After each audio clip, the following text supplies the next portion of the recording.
Lisez les questions du numéro 12 au numéro 16 et les choix de réponse.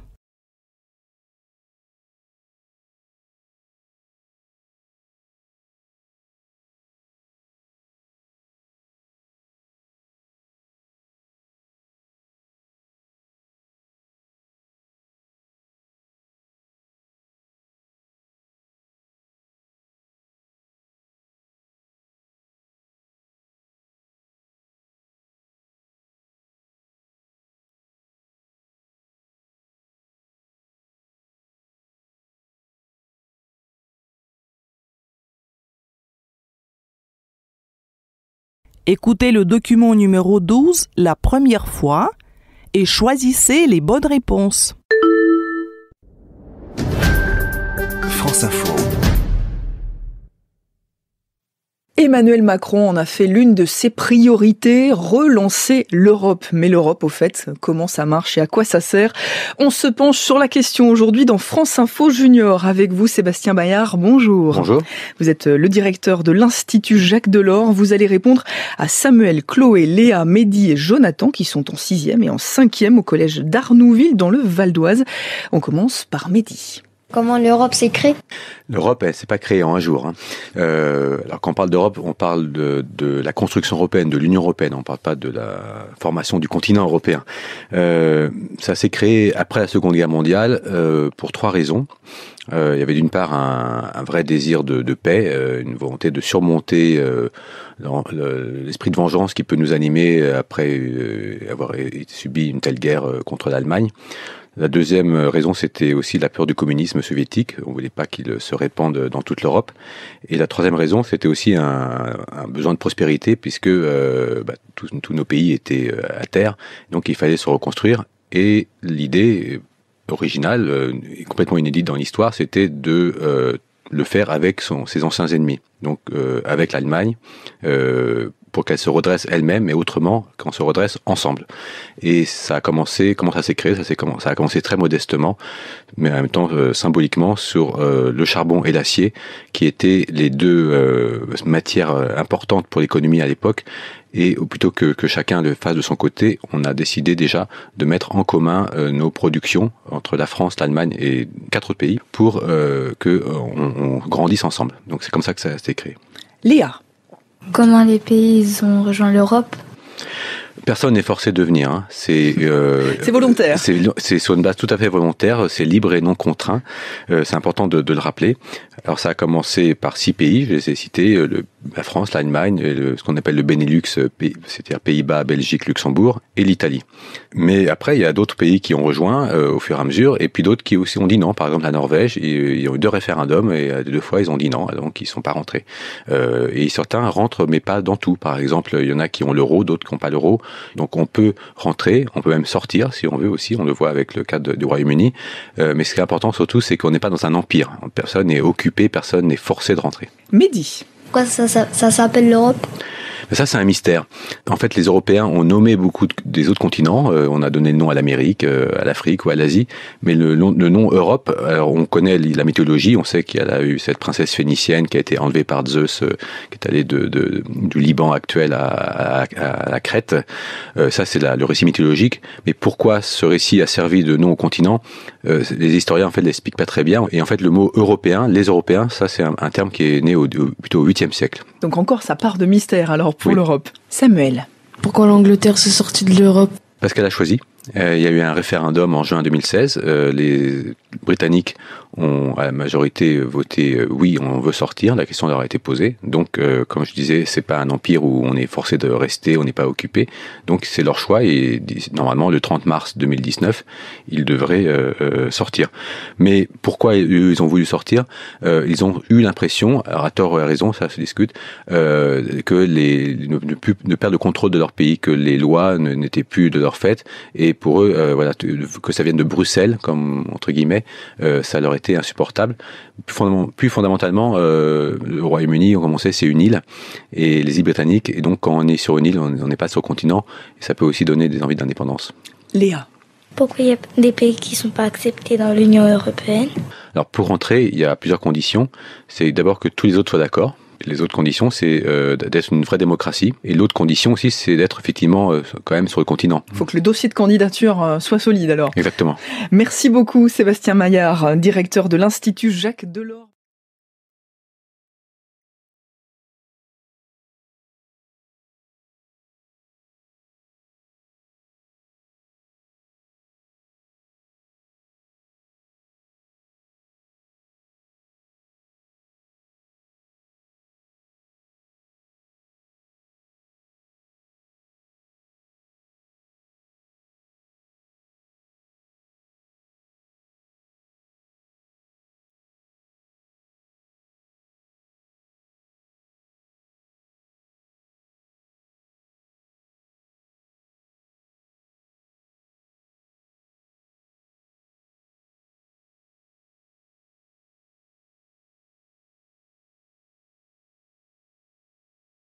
Écoutez le document numéro 12 une deuxième fois et choisissez les bonnes réponses.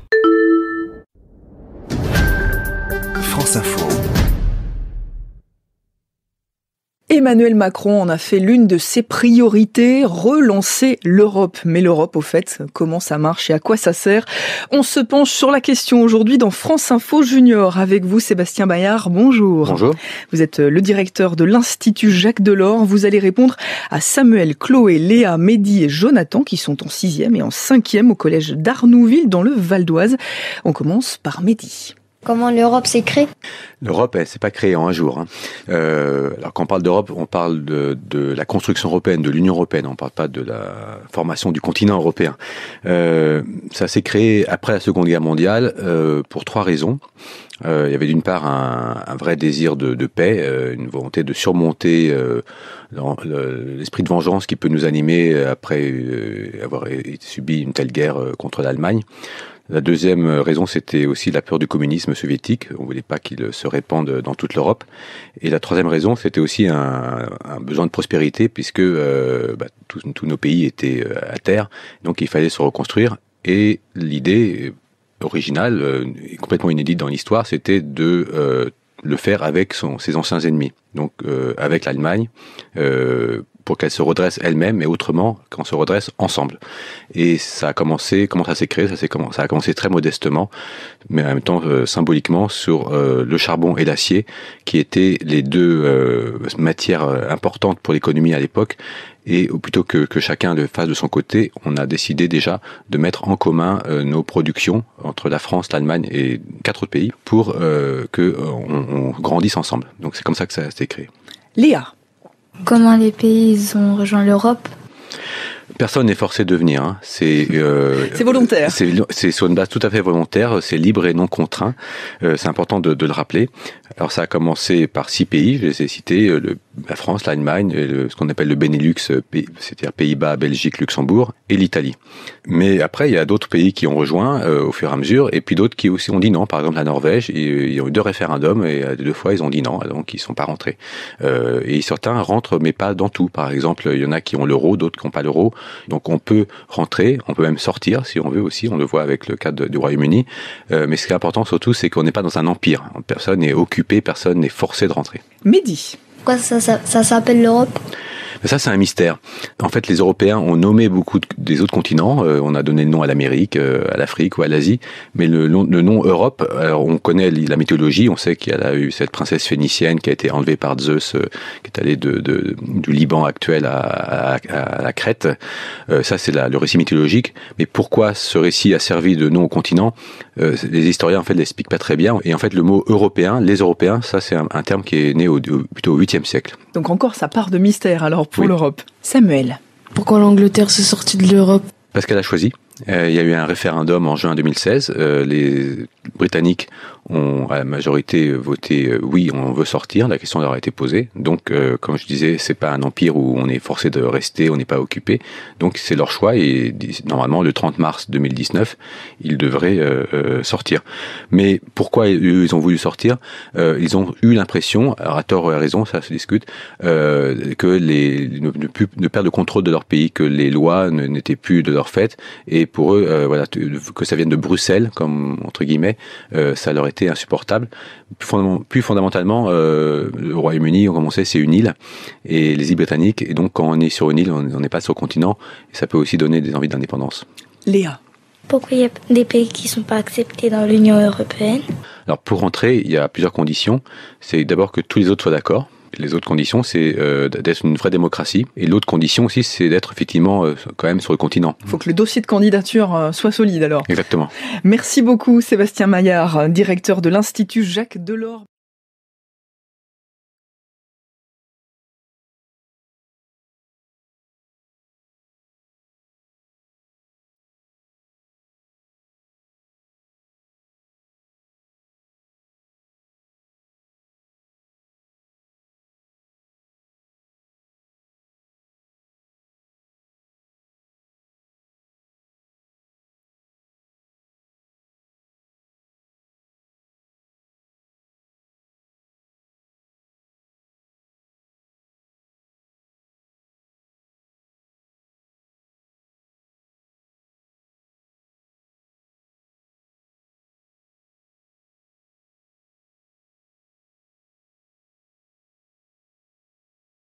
Vous avez 2 minutes pour marquer vos réponses sur la feuille de réponse.